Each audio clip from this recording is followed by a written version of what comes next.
Fala galera, sejam bem-vindos a mais um Fala Galera 7 e 7. Eu sou o Júlio de Lima e ajudo pessoas a alavancarem suas carreiras em testes de software e conseguirem aumentos de salário maiores do que 30%. Esse já é o nosso 11º episódio do Fala Galera 7 e 7. Começou aí 2 semanas atrás. E tem sido realmente assim um momento bastante importante, bastante especial para mim ter aqui esse contato com vocês diariamente, né, todas as manhãs aqui através do meu canal no Insta, tá? Show de bola! Pessoal, como vocês já sabem, esse daqui é um programa de perguntas e respostas, então vocês já podem começar a enviar suas perguntas para mim aqui. Lembre-se que para você enviar uma pergunta é bem simples, basta você ir ali embaixo, ali, ó, perto da onde você deixa comentários, você pode colocar ali, clicar ali na caixinha, no balãozinho de conversa ali, tem uma interrogação no meio, basta você clicar ali, digitar a sua pergunta e ela vai aparecer aqui para mim. Aproveite para perguntar logo no início, que assim eu ainda consigo ter um ganchinho aqui para pegar e responder a sua pergunta, beleza?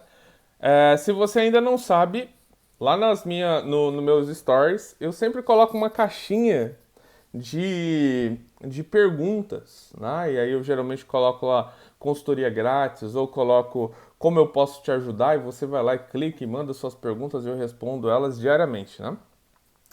Então, eu, enquanto vocês não enviam perguntas, eu tenho sempre pego algumas dessas perguntas que estão na caixinha para já começar aqui a nossa live e é o que eu vou fazer agora, tá bom? Então, tem uma pergunta lá na caixinha que é a seguinte: como eu faço para escolher qual ferramenta de testes eu devo escolher para dentro do meu contexto?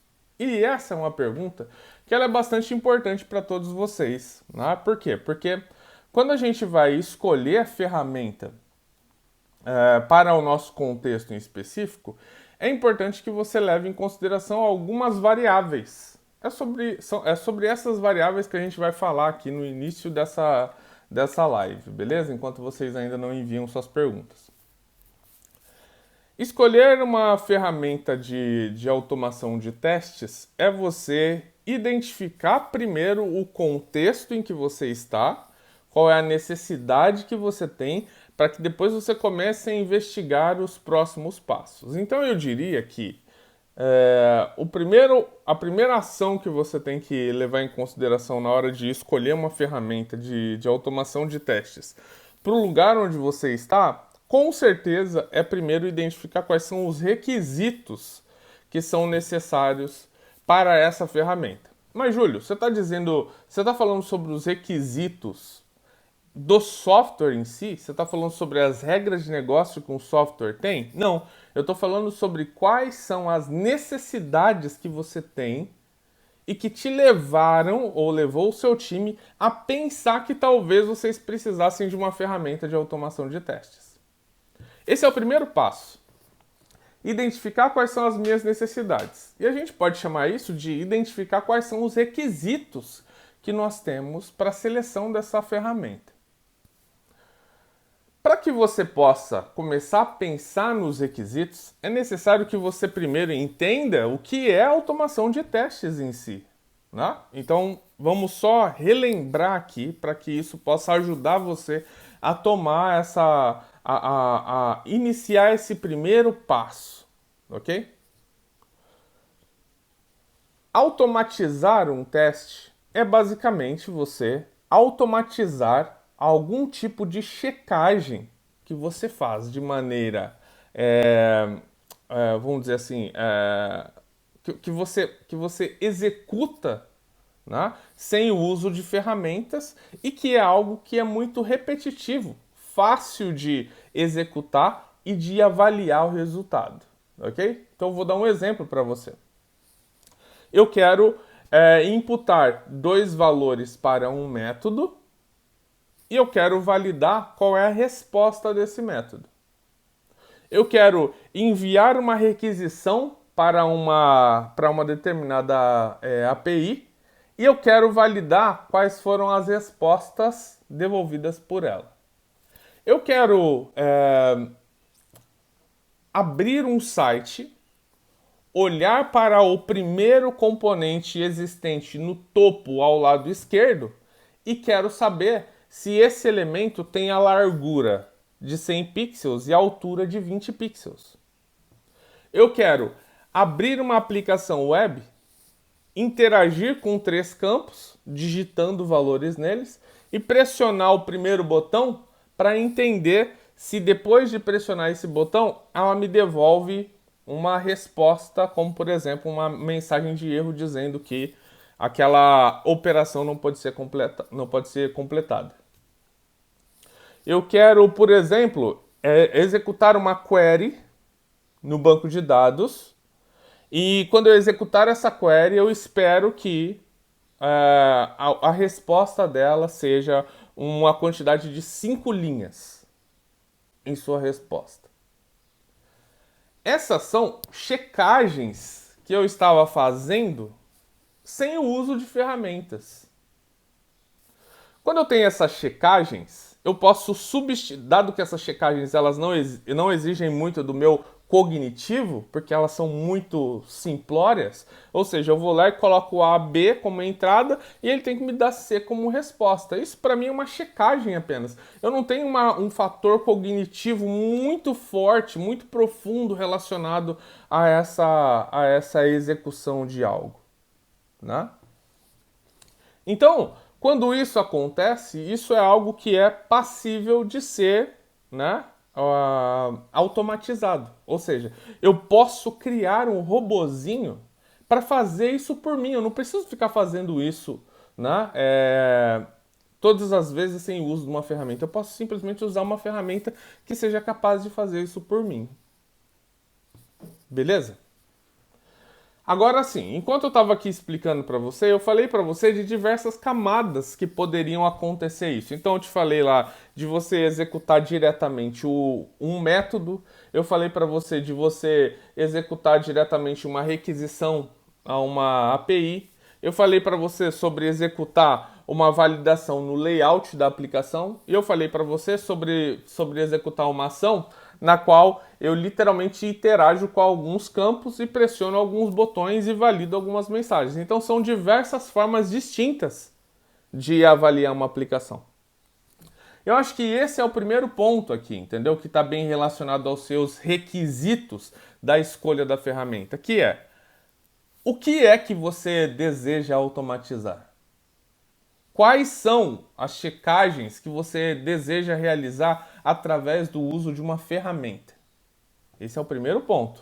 Então, se você fala, Júlio, é o seguinte, lá no meu contexto, eu quero validar esse que você falou, de ir lá e chamar um método com alguns parâmetros de entrada e validar qual é a resposta dele. E olha, Júlio, eu também quero fazer essa validação, essa outra validação que você falou de validar o layout da aplicação. Se um determinado elemento que está no layout da aplicação tem a largura de 100 pixels por 200 pixels. Eu quero essas duas coisas, Júlio. Aí eu falo para você, mas olha, você tem certeza que você não vai precisar fazer requisições a uma API para tentar validar o resultado? Você fala, não, realmente, isso não é uma necessidade para a gente. Ó, você tem certeza que você não vai precisar interagir abrindo o browser e clicando e digitando? Tem certeza, não vou precisar disso, Júlio. Então, beleza. As suas requisições, elas nascem disso, entendem? Nasce de você ir lá e começar a indagar as pessoas que estão ao seu redor ou a se perguntar sobre quais são as reais necessidades que você busca através de uma ferramenta de automação de testes. Ok? Então esse é o primeiro ponto. Identificar quais são os requisitos. Identificando quais são os requisitos, você consegue então começar a analisar as próximas variáveis com uma clareza maior. Eu queria só parar aqui rapidinho para lembrar vocês que se vocês têm alguma dúvida, vocês podem mandar ali embaixo na caixinha de dúvidas, tá bom? Então não manda como comentário. Ali embaixo tem um botãozinho, né, de um balãozinho de conversas com interrogação no meio. Você clica ali, digita a sua pergunta que eu vou responder aqui ao vivo, tá bom? Bem, então a primeira variável, requisitos de ferramentas, né, que fala pra gente quais são as necessidades que eu tenho. Uma vez que eu conheço as necessidades que eu tenho que pensar em outra coisa. Sabe o que é? Qual é ou qual é o valor que eu tenho disponível para empregar na contratação de uma ferramenta. Porque assim, quando a gente fala sobre ferramentas de automação de testes, a gente tem ferramentas que são ferramentas pagas ou ferramentas que são ferramentas gratuitas. Eu vou colocar apenas nessas duas caixinhas, por quê? Porque existem muitas variações de licenciamento de um software, tá bom? Então você tem ferramentas que elas são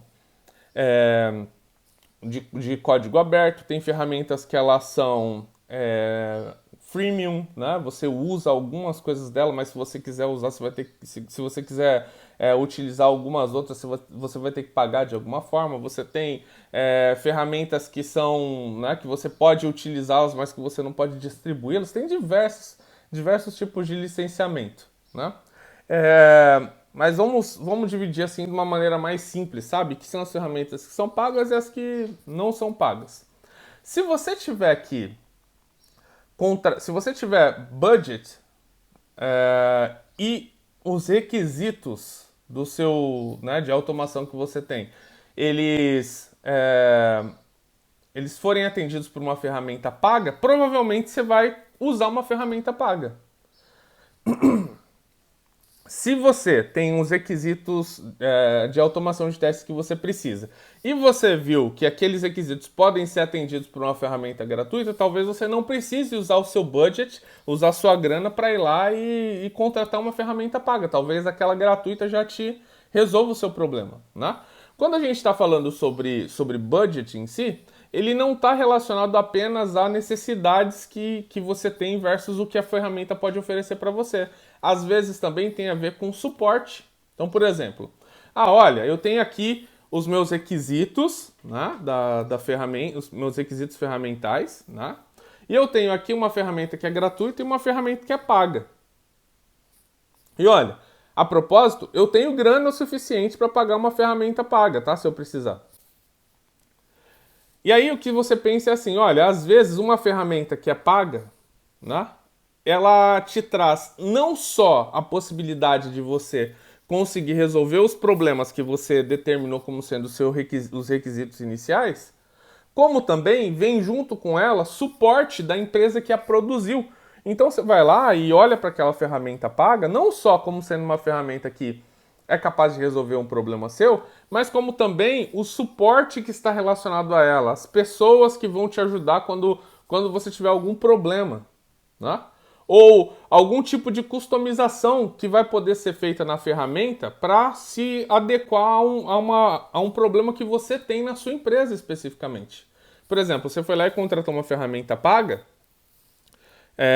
e dentro do pacote do que a ferramenta oferecia, tinha lá dizendo que ela, por exemplo, dava suporte à tecnologia que vocês usam para desenvolver o seu software. Mas surgiu um novo componente dentro da tecnologia que você usa, e esse componente ainda não está sendo mapeado nem pela ferramenta paga, nem pela ferramenta gratuita. Mas você pagou pela ferramenta paga. Então você criou uma relação com a empresa desenvolvedora. Você fala, olha, a gente tem aqui uma necessidade nova.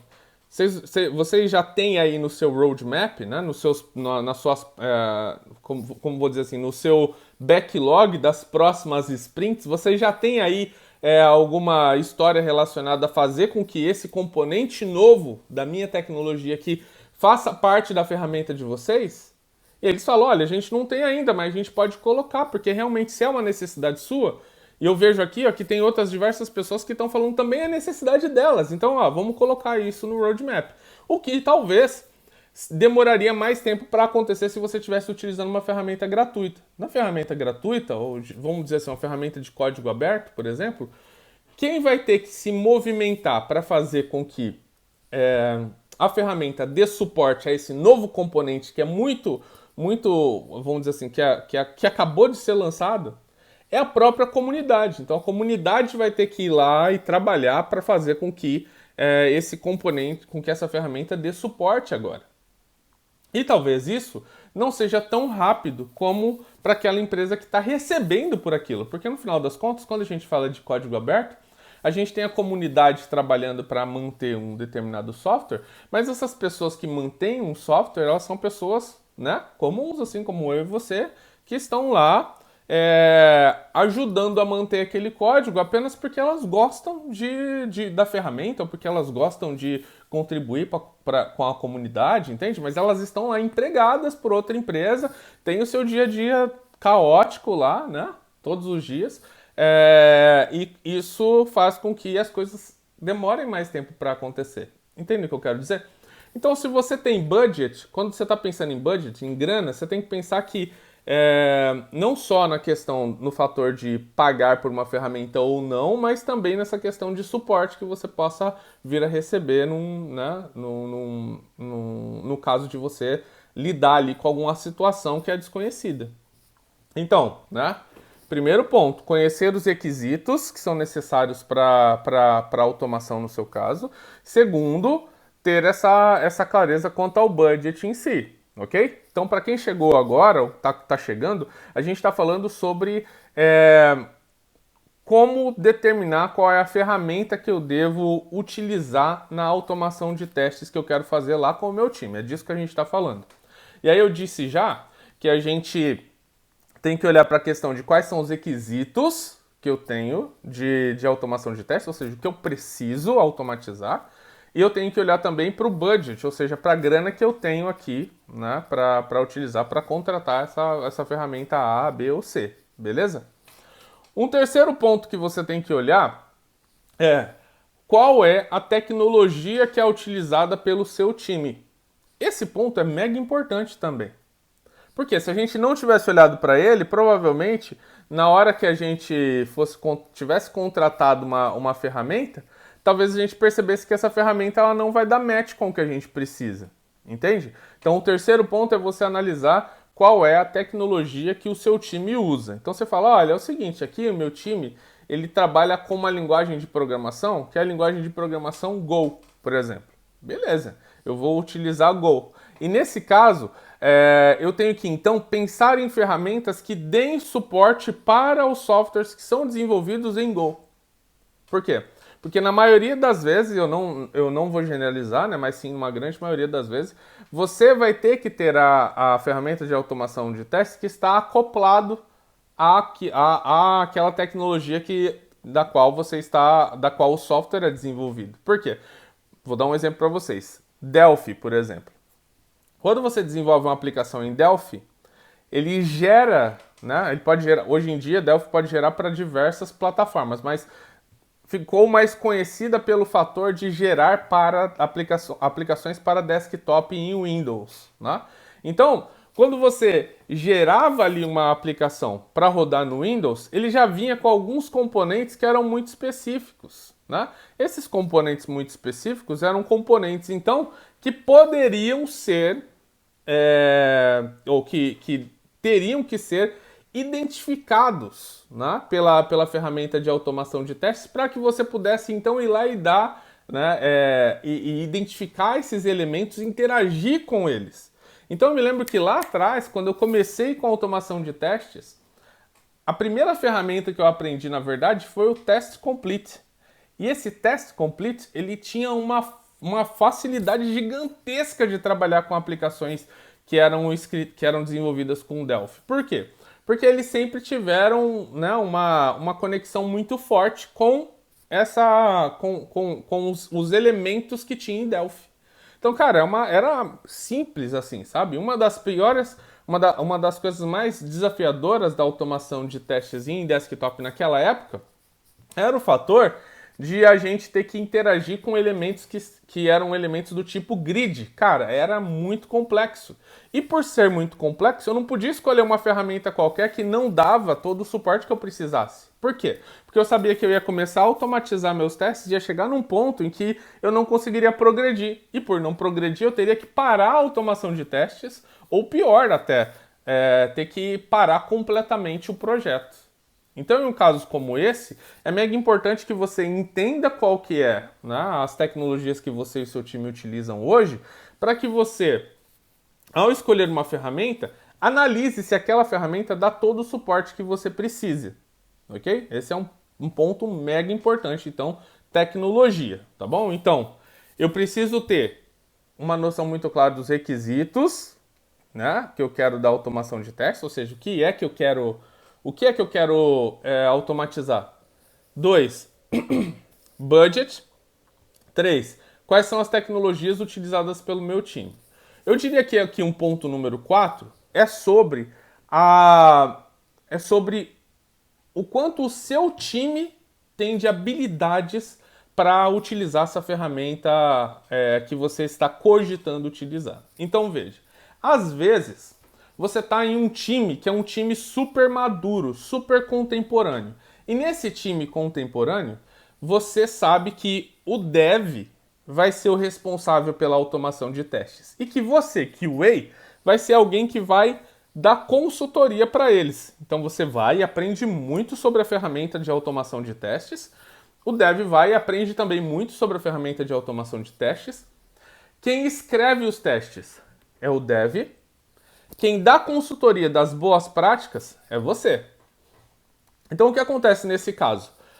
Os devs precisam conhecer e serem capazes de lidar com aqueles scripts, com aquela tecnologia. Porque se você simplesmente escolher uma outra ferramenta da qual eles não conseguem dar manutenção, o projeto não vai para frente. Eu vou dar um exemplo para vocês. Você vai lá e tem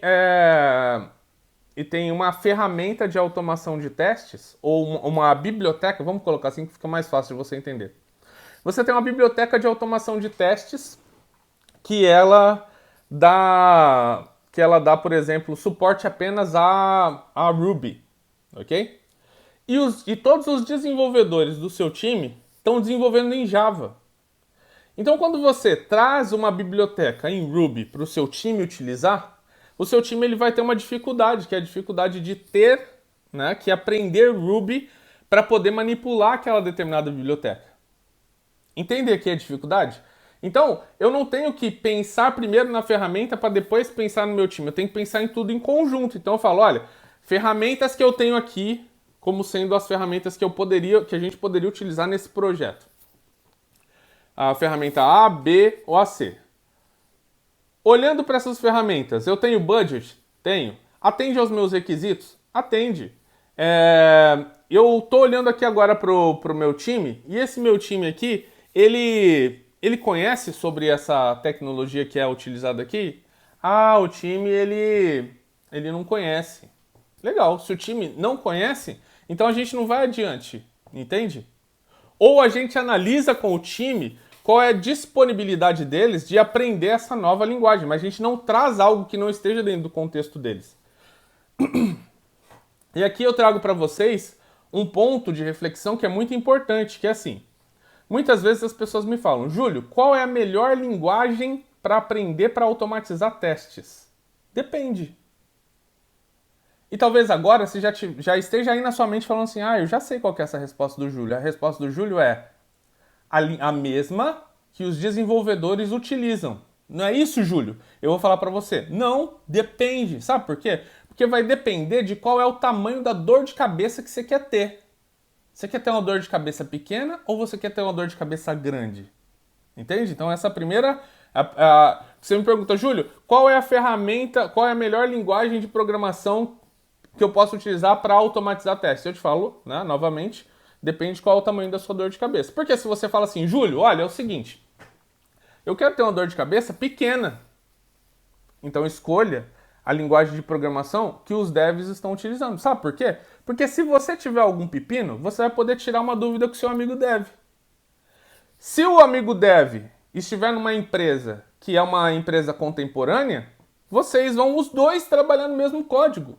E vai ser lindo. Por quê? Porque todo mundo já conhece sobre aquela linguagem. Agora, não, Júlio, é o seguinte, eu quero ter uma dor de cabeça grande, cara, porque eu adoro ter dor de cabeça, adoro tomar Advil, né, pra melhorar minha dor de cabeça. Então, escolhe a linguagem de programação, que é a linguagem de programação que você aprendeu em algum cursinho de automação de testes que tem por aí, que é completamente distinta da linguagem de programação utilizada pelos desenvolvedores da sua empresa. Isso é ter uma dor de cabeça gigantesca. Por que isso? Porque enquanto você estiver automatizando lá os testes e que você tiver uma dúvida, você vai perguntar para eles não vão saber responder. Se algum dia aparecer uma oportunidade deles te ajudarem, no seu teste automatizado, eles vão ter uma curva de aprendizado muito grande, porque vão ter que aprender outra linguagem.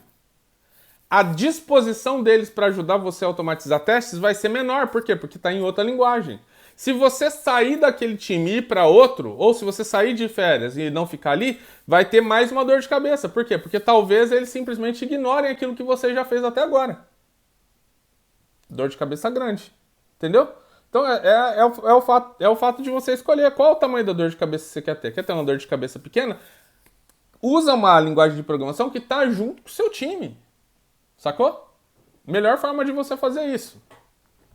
E aí, só pra gente finalizar aqui esse ponto, que eu tô vendo que já temos aqui pelo menos uma pergunta, né?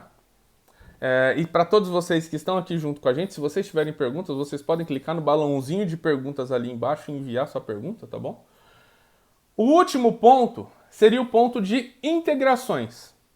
Quais são as integrações que vocês possuem hoje e que essa ferramenta ela precisa também dar a possibilidade de integração para vocês? Porque talvez você fale assim, Júlio, lá dentro da minha empresa a gente está utilizando uma ferramenta para fazer integração contínua que ela é muito chata, sabe? Ela tem algumas características lá que, se por acaso a ferramenta de automação de testes não atender, ela não vai funcionar. Ou talvez você fale assim, olha, Júlio, é o seguinte, lá na minha empresa a gente ainda acredita que o script de testes tem que estar diretamente relacionado à ferramenta de gestão de testes. Então tem que estar assim lá na minha empresa, tem que estar o caso de teste conectado com o script de teste para que no caso de teste eu possa apertar um botãozinho e ele rodar o teste automatizado. É assim que a gente acredita lá, Júlio. Olha, para você escolher, você vai ter que levar em consideração uma ferramenta que faça isso, certo? Então você tem que pensar com cuidado nisso para que você consiga, então, identificar qual é a ferramenta e se a ferramenta dá para você essa integração que você precisa, ok? Então são alguns pontos que estão relacionados ao dia a dia na escolha de uma ferramenta que vai fazer com que você consiga com a junção de todas elas, escolher uma ferramenta que te ajude realmente e não te atrapalhe, né? Fazendo com que você consiga então ter essa possibilidade aí de melhorar, né, a forma com que você escolhe a ferramenta que você usa. Beleza? Show de bola! Vamos lá então aqui para nossas perguntas, né? Deixa eu clicar aqui. Legal. O Carlos está perguntando o seguinte, ele fala, quando pensamos em requisitos de ferramentas para criar robôs localmente e em gerenciadores de versionamento tipo GitHub, esses requisitos são muito diferentes? Olha, bacana, tá? Deixa eu só esclarecer aqui um pouco mais aí para quem não tem tanto contexto sobre automação de testes e ferramentas em si, mas quando o Carlos fala aqui sobre essa questão dessa criação de robôs, ele está falando da própria criação da automação em si, tá bom? Ou seja, dos scripts que vão executar essa ação que antes você, ser humano, teria que executar, né? O robô vai executar por você, ok? Então, como que é esse robô? Ele pode ser simplesmente uma lista com ações que precisam ser executadas, ok? E essas ações vão ser lidas pela ferramenta e executadas, então, né, durante após você clicar num botão de execução ou após aquela ferramenta ser executada por algum tipo de controle automatizado, ok? Como, por exemplo, um job, né? Eu vou programar lá uma rotina para ser executada, por exemplo, às 6 da manhã, e às 6 da manhã é essa rotina que vai executar o teste, não sou eu, ser humano, né? Então, o robô em si, aqui nessa pergunta do Carlos, ele é, na verdade, uma metáfora ao script de testes que vai ser construído para executar uma ação que eu, ser humano, teria que executar, beleza? E quando ele fala aqui sobre gerenciadores de versionamento, ele está falando sobre algo que é muito comum em engenharia de software, que é o versionamento de código ou de artefatos, que é você ser capaz de criar, né, fotos, vamos dizer assim, né, pensando de uma maneira não técnica, criar fotos de o que era o seu código da aplicação há um tempo atrás, para que você possa navegar entre eles e dizer, eu acho que agora, para mim é importante eu retornar lá naquela foto que foi tirada lá atrás, no dia, sei lá, dia 1º de junho. Não, aquela versão ela não é boa o suficiente, vou ir para uma versão um pouco mais à frente, vou ir lá para a versão do dia 15 de junho, por exemplo. Estão entendendo? Então, quando eu falo de versionamento ou gestão ou gerenciar versionamento, a gente está falando de poder navegar entre as versões, ou seja, entre as modificações que foram feitas em um pedaço, em um software, né? Um pedaço de código, beleza? E aí, quando o Carlos fala do GitHub especificamente, é você pegar um gerenciador de versões e conseguir falar com que aquele seu código, ele não vai ser uma versão gerenciada apenas na sua máquina, mas sim disponível em algum site. O GitHub é um site de hospedagem de código. Então, quando você tem uma ferramenta de gestão, de gerenciamento de versão na sua máquina, você consegue dizer assim, olha, vou salvar fotos do meu código, ou seja, versões do meu código dentro da minha máquina local. Quando você usa o GitHub, você fala, e também quero levar isso lá para a nuvem, né, para esse serviço de hospedagem de código, porque se por acaso der alguma coisa na minha máquina, ela parar de funcionar, o meu código está disponível lá em cima no GitHub, ok? Então, você tem gerenciamento de versão, geralmente feito através de ferramentas como SVN, como o Git, né, dentro da sua máquina local, e você pode ter o armazenamento desse código, né, em algum lugar na nuvem, como por exemplo no GitHub, ok? Então agora sim, dado esse contexto, eu vou ler de novo a pergunta dele. Quando pensamos em requisitos de ferramentas para criar robôs localmente e em gerenciadores de versionamento tipo GitHub, esses requisitos são muito diferentes? Olha, eu diria que sim, são, tá? Por que são? Porque, por exemplo, dependendo de qual for a ferramenta que você for utilizar para criar o seu robô, talvez a saída dessa ferramenta, ou seja, o seu script de testes, que é a sua folhinha lá que vai executar o teste de maneira automática, ela é criada de uma maneira que faz com que você gerenciar versões seja difícil. Vou te dar um exemplo. Quando a gente está automatizando um teste, por exemplo, utilizando Java, que é uma linguagem de programação, com REST Assure, que é uma biblioteca para automação de testes em APIs REST, você tem um teste sendo escrito da seguinte forma: você tem um método em Java que representa, você tem uma classe em Java, dentro da classe você tem um método escrito em Java que representa o seu teste, e você tem algumas linhas ali que são utilizadas para você, por exemplo, enviar, para você configurar qual vai ser o corpo e o cabeçalho da requisição que será enviada.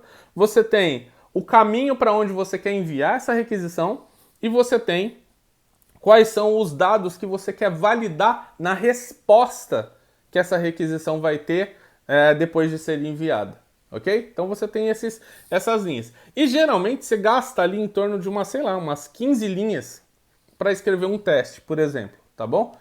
E essas 15 linhas, elas estão escritas em linguagem de programação. Estando escritas em linguagem de programação, se você entende linguagem de programação, você vai olhar para aquilo e vai ser super simples de ler. Ou seja, é algo que é legível pelo ser humano. Por quê? Porque é o ser humano que cria a codificação, o ser humano que lê a codificação. Então, você acaba escrevendo a codificação utilizando, né, os termos comuns do seu dia a dia, geralmente traduzidos em inglês. Beleza? Agora, e aí o que acontece, né? Quando você vai salvar esse seu robô, esse seu script de teste, você salva, você versiona ele em si. Então, você fez uma alteração nele, você vai lá e olha para aquilo e foi uma alteração que o ser humano fez. Quando você vai pegar essa versão e subir essa versão lá para algum tipo de ferramenta ou serviço de gerenciamento de código, você vai de versão, você vai conseguir ver quais foram as alterações feitas num determinado pedaço do código. Por quê? Porque você é um ser humano, você consegue entender aquela linguagem que foi realizada. Agora, tem outras ferramentas, por exemplo, o Postman, né? Que é também uma ferramenta de manipulação de APIs REST, por exemplo. Se você salva, né, e o Postman ele tem uma collection, né, não tem como a gente tem em Java lá um método e dentro do método você tem lá algumas poucas linhas para fazer isso. O Postman ele salva algo que chama collection, e uma collection é escrita, né, a linguagem que é utilizada para a escrita da collection é JSON. Então você tem uma sintaxe, né, que é JSON, onde você representa objetos através de uma chave, onde você representa atributos através de um texto entre aspas duplas, e representa o valor desses atributos através de dois pontos. Então você coloca dois pontos e você tem, né, na frente a possibilidade de determinar qual é o valor daquele determinado atributo. Só que o que acontece? Você usa o Postman através de uma ferramenta com interface gráfica.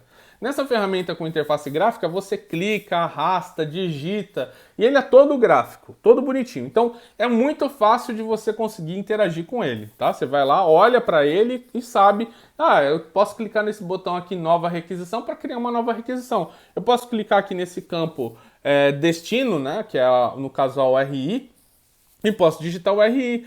Se eu quero colocar cabeçalho, eu clico aqui e coloco cabeçalho. Então ela é bem gráfica. Só que quando você salva isso, ele salva isso, ou melhor, né, quando você exporta tudo isso, ele exporta tudo isso numa collection. E a collection é JSON. E JSON, ele não é uma sintaxe que é escrita para a compreensão do ser humano, mas sim para a compreensão da máquina. Um ser humano até pode ir lá ler o arquivo JSON e ter uma facilidade em ler. Por quê? Porque ele tem uma estrutura, só que não foi criada para leitura por ser humano. Então o que acontece? Quando você vai lá na ferramenta de interface gráfica e começa a fazer alterações, é muito simples você fazer as alterações. Só que quando você vai olhar para o JSON, ele tá lá uma tripona de, sei lá, centenas de linhas. E nessa tripona de centenas de linhas escritas em JSON, você ter que entender o que foi que você modificou na interface gráfica para fazer o depara com aquilo que está escrito no JSON é muito difícil. Isso gera para você, quando você vai fazer o versionamento do seu código, uma complexidade maior do que se você tivesse utilizado uma biblioteca que tivesse escrito em linguagem de programação. Por quê? Volto a dizer, lá na biblioteca que você usou para escrever o seu teste através de linguagem de programação, tinha poucas linhas. Lá dentro daquele mesmo teste, quando você vai olhar dentro de uma collection, você vai ter muitas linhas escritas em JSON. Se por acaso você gerou uma versão do código e um amigo alterou a mesma parte no código, vai existir uma coisa que em gerenciamento de versões a gente chama de conflito. Que é, olha, você mudou alguma coisa aqui na interface gráfica, o amigo mudou alguma coisa na interface gráfica e teve um conflito, porque vocês mudaram algo, né? Que vocês mudaram a mesma coisa em duas versões distintas. Quando você for resolver esse conflito, você não vai poder abrir o Postman e o Postman vai te mostrar, opa, você fez uma alteração, seu amigo também fez uma alteração aqui. Qual das duas você quer preservar? Não, você vai ter que olhar para o código em si, escrito em JSON, para tentar identificar o que é o que. Então, esse gerenciamento de versão, ele é um gerenciamento de versão complexo. Por quê? Porque você gera algo numa interface gráfica que você tem que ficar controlando a versão no texto. Isso é complicado, entendeu? E essa complicação, às vezes, faz com que você tome mais tempo. Então, é uma decisão, né? E aí eu volto lá naquele ponto lá atrás que a gente estava falando de quais são os pontos que eu devo levar em consideração quando eu estou escolhendo uma ferramenta de automação de testes, que é assim, qual é o nível de conhecimento que o seu time tem, né, em linguagem de programação? E talvez você fale assim, o meu time tem pouco conhecimento em linguagem de programação. Se ele tem pouco conhecimento, provavelmente você vai acabar escolhendo uma ferramenta de interface gráfica, tipo o Postman. Por quê? porque seu time não conhece muito sobre programação. Então eles têm que usar uma interface gráfica, entendeu? Se eles têm que usar uma interface gráfica, você já tem que levar em consideração que o versionamento vai ser difícil, entendeu? Porque, né, nesse caso, lembrando, tá, a gente está falando aqui do exemplo do Postman. Tem algumas ferramentas de interface gráfica que geram de uma forma um pouco mais fácil de entender, tá bom? Então, eu já sei, eu vou ter um pró que é de usar uma ferramenta de interface gráfica, mas vai ter um contra que é de eu ter uma dificuldade muito grande na hora de for versionar código. Agora, talvez você fale, não, ó, o meu time, né, eles conhecem sobre codificação. Então, beleza. Não preciso escolher uma ferramenta de interface gráfica só porque meu time não entende sobre aquilo. Posso fazer a minha automação de testes diretamente no código e isso vai ajudar a gente a conseguir ter não só a flexibilidade, né, de usar todo o poder de uma linguagem de programação, mas também de ter uma facilidade na hora de gerir código, né? Então é disso que a gente está falando aqui, tá? Então, respondendo novamente a pergunta do Carlos, sim, se você, dependendo de qual for a ferramenta que você for utilizar, quais são os requisitos que você tem para a ferramenta que você for utilizar, você vai acabar tendo uma dificuldade muito maior em versionar o código. Quer ver outra ferramenta que é super conhecida, mas que a gestão né, do arquivo que ela gera é super difícil? JMeter. O JMeter, quando você salva o seu test plan, né, que é o seu onde fica escrito o script de teste automatizado, ele gera isso em XML. XML, volto a dizer, tem uma estrutura de abertura e fechamento de tags. Que o ser humano até pode olhar para aquilo e falar, tem uma estrutura, eu até consigo entender algumas coisas. Só que é a mesma coisa do que você fosse lá e escrevesse o seu script de testes com linguagem de programação, utilizando os seus termos comuns do dia a dia, só que escritos em inglês na maioria das vezes? Não seria mais fácil pela linguagem de programação? Seria! Entende o que eu quero dizer? Então, né, é uma troca que você faz, né? Eu uso a ferramenta de interface gráfica porque ela é mais simples de usar e construir os meus testes, certo? No caso do JMeter especificamente, ele gera um arquivo, um script de teste, que é todo em XML. Se duas pessoas alterar o mesmo arquivo, né, o mesmo ponto do arquivo, isso gerar um conflito, vai ser realmente super difícil de você conseguir ir lá olhar e entender o que foi que um mexeu e o que o outro mexeu e qual dos dois que eu tenho que preservar nesse caso do conflito. Por quê? Porque a saída da ferramenta não foi feita para a leitura de um ser humano, mas sim para a leitura de um software. Esse é o ponto, tá bom? Então, na hora de escolher a ferramenta de automação de testes, é bom sim pensar em como é que eu versiono o código que é gerado por essa ferramenta de automação de testes. Deixa eu ver se tem mais alguma pergunta aqui. Não temos mais nenhuma pergunta.